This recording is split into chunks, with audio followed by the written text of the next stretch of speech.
Every summer, for 93 consecutive days, the United Arab Emirates makes it illegal to work outdoors in direct sunlight between 12:30 and 3 in the afternoon. There are a handful of exemptions granted where work genuinely cannot be interrupted. Emergency repairs to water and electricity networks, urgent traffic works, and laying asphalt. Think about that for a second. In a country that stops nearly all outdoor labor during the hottest 3 hours of the hottest days of the year, one of the few things you are explicitly permitted to keep doing is pouring hot bitumen onto a road surface at 2 in the afternoon in July. That is not an oversight. It is there because asphalt has to be laid and compacted within a narrow temperature window, and stopping halfway ruins the job. Which means the road being built at the peak of a Gulf summer afternoon is being built by people who know exactly what that material does at that temperature using a specification chosen for it. I open with that because this week the UAE recorded temperatures of 49.8 degrees Celsius, and I want to answer the question that heading implies as directly as I can. Nothing melted. There is no reporting of roads deforming, rails buckling, runways closing, cables sagging, or structures failing anywhere in the country. Not this week, not at 49.8, and not in 2017 when it was hotter. In the next 50 minutes, I'll explain what actually happened during this heat event, why 49.8 degrees is not the record it has been presented as, what that temperature genuinely does to a human body, and then the part that I think is the most interesting story in global climate adaptation right now, how a country runs normally at temperatures that would constitute a national emergency almost anywhere else. I'll also be honest about the parts of it that deserve scrutiny, and about who is still exposed. Let's start with the week. According to official data from the National Center of Meteorology, the UAE spent much of the past week on the verge of the 50-degree mark. Several inland areas repeatedly recorded temperatures above 48 degrees Celsius, with a peak reading of 49.8. For context, in Fahrenheit, that is a shade under 122 degrees. The Ministry of Health and Prevention issued advisories to vulnerable groups: stay hydrated, avoid prolonged exposure to direct sunlight, the standard and correct guidance. Residents described the experience in the way people always do. One Dubai resident told expat media that she felt you could cook an egg on the pavement in this heat, and noted that after years in the country, she still gets surprised when it climbs this high. Others reported it feeling like 51 degrees, which, as I'll explain shortly, is a more meaningful statement than it sounds. Now the correction, and it matters, this was not a record. The highest temperature ever recorded in the UAE during the month of July is 51.8 degrees Celsius, registered at Mazaira in 2017. That is 2 full degrees hotter than this week's peak. The National Center of Meteorology has also confirmed inland readings above 50 degrees as recently as 2024. And against the long-term climate record, this week sits high but within the expected envelope. NCM figures put average July temperatures across the country between 34.6 and 37.2 degrees, with average daytime highs ranging from 39.7 to 43.8 degrees.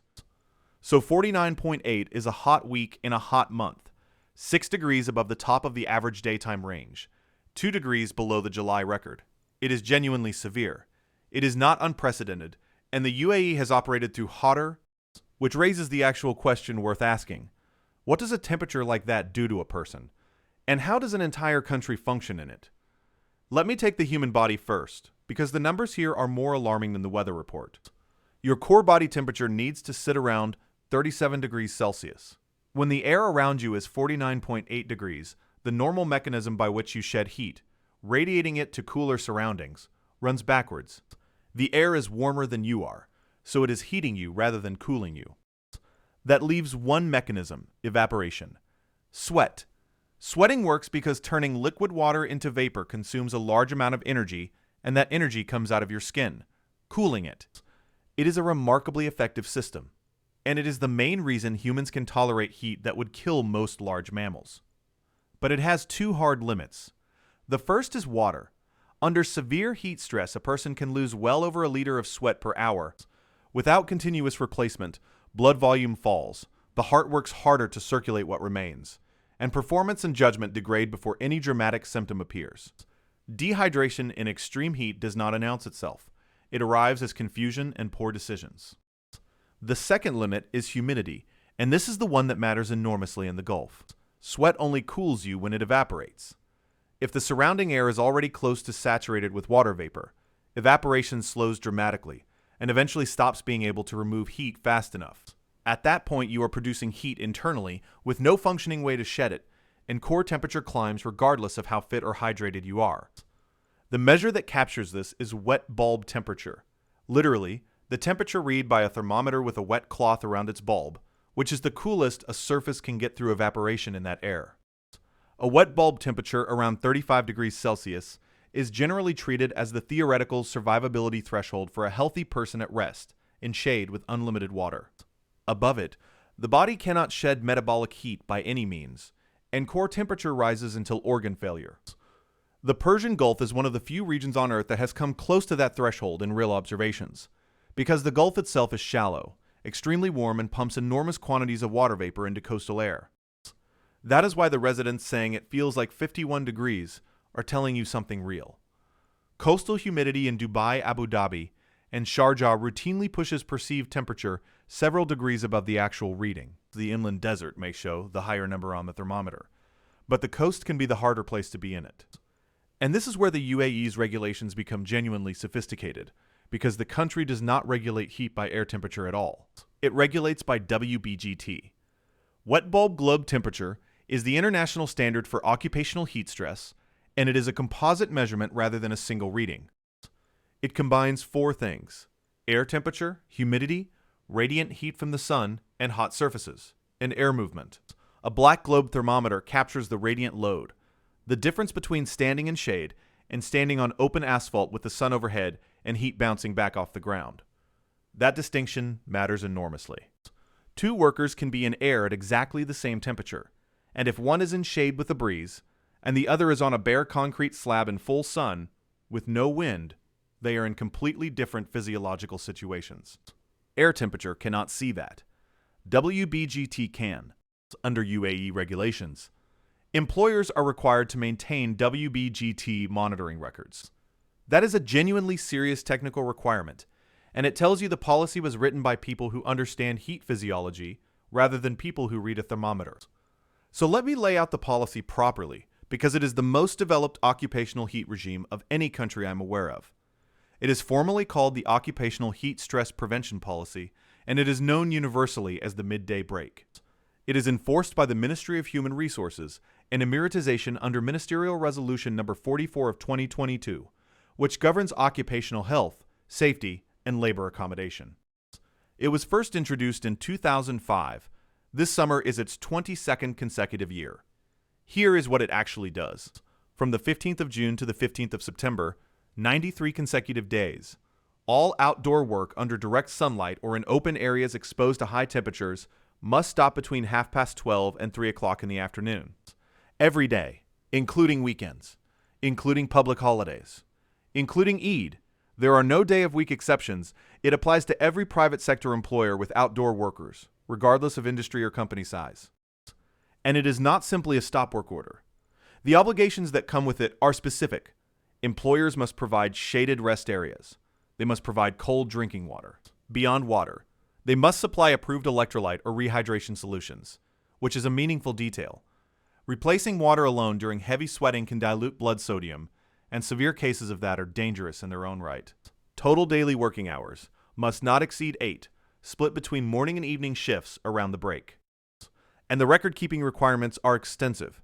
Shift schedules showing the break, hydration distribution logs, WBGT monitoring records, worker training records, and heat stress incident reports.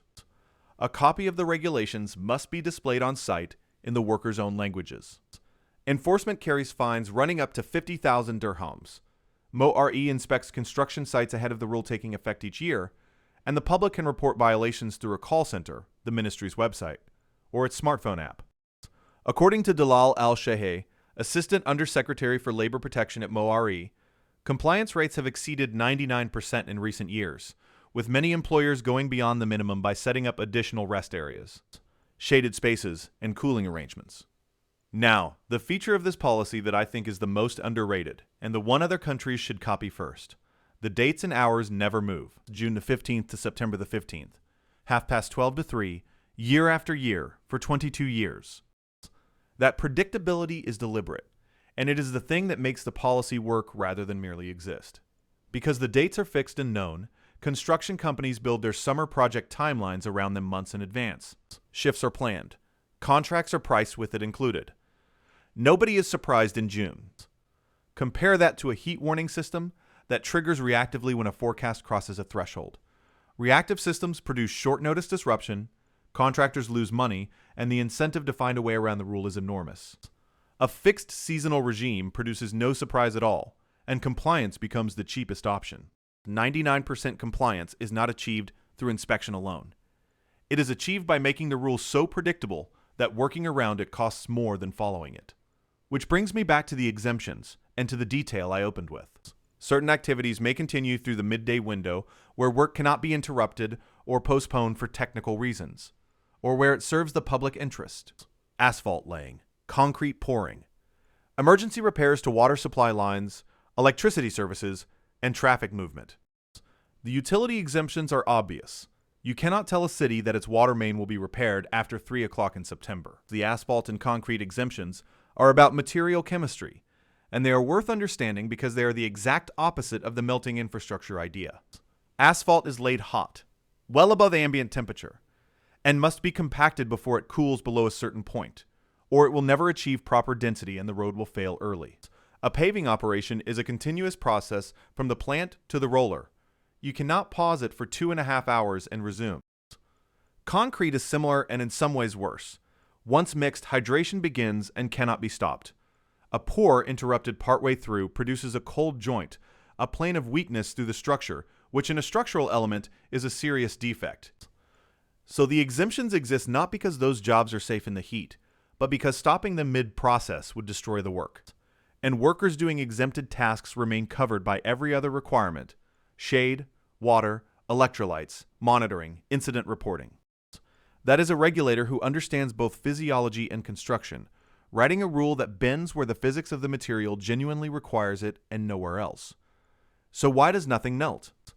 Because materials are specified for the climate they will sit in, and the UAE specifies for its own. Take road surfaces.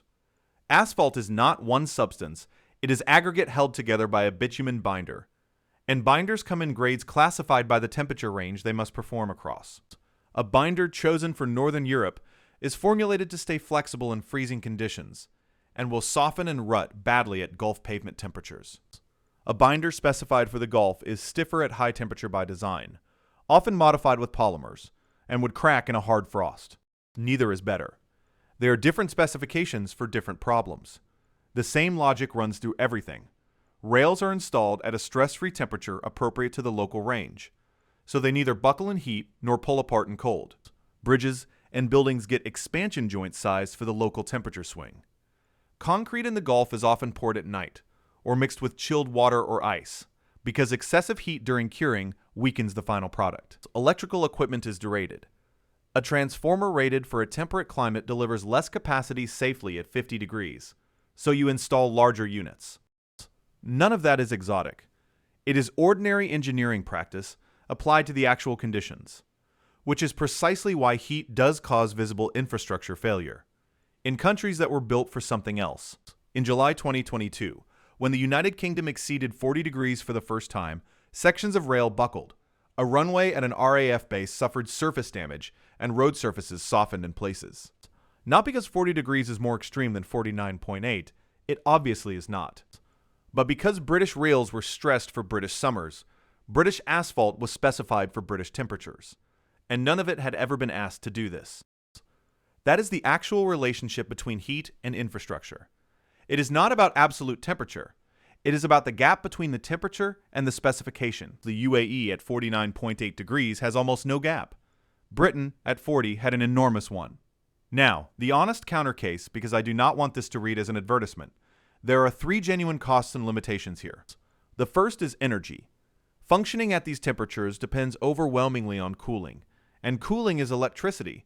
Peak demand in the Gulf arrives in exactly the hours when it is hardest to meet.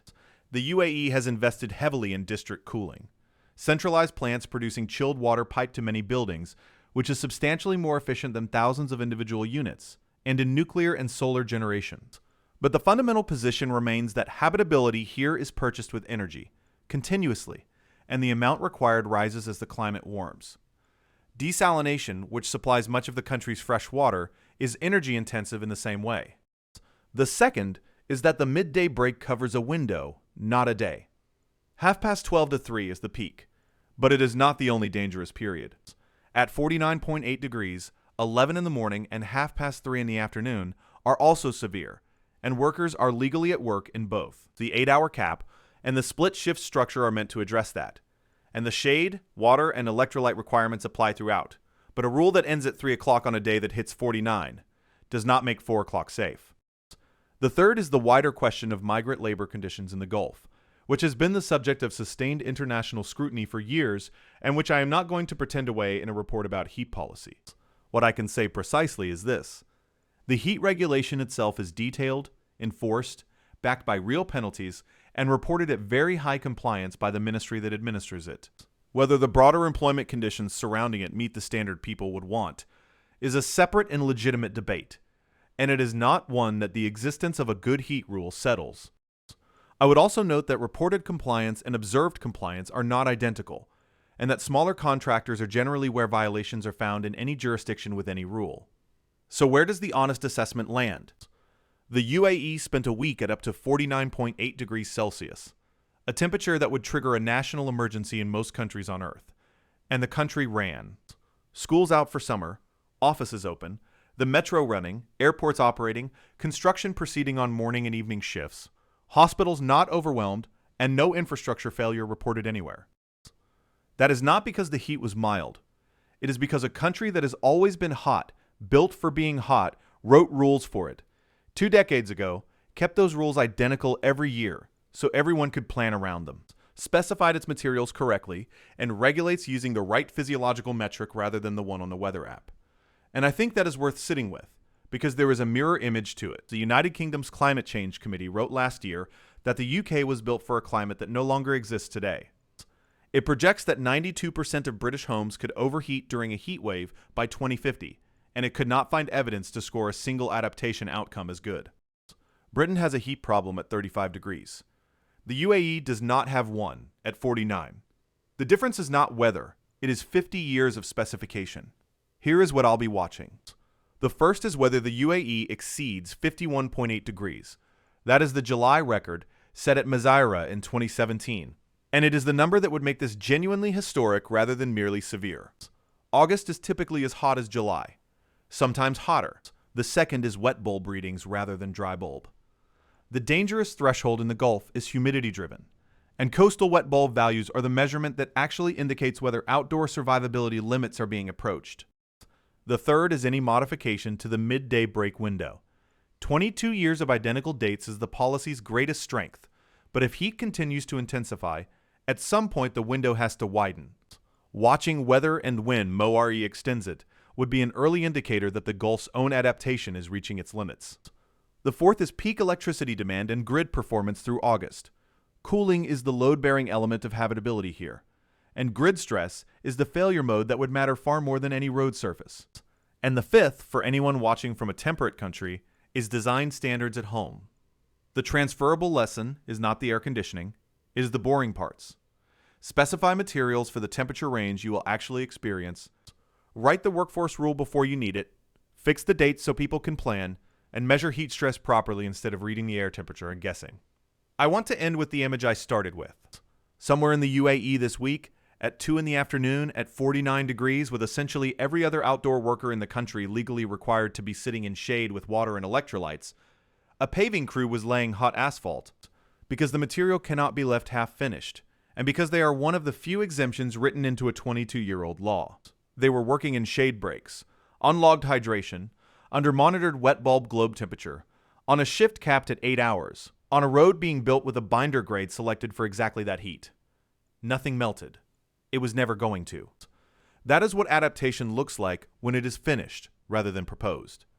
We'll be watching August and the record at Mazaira.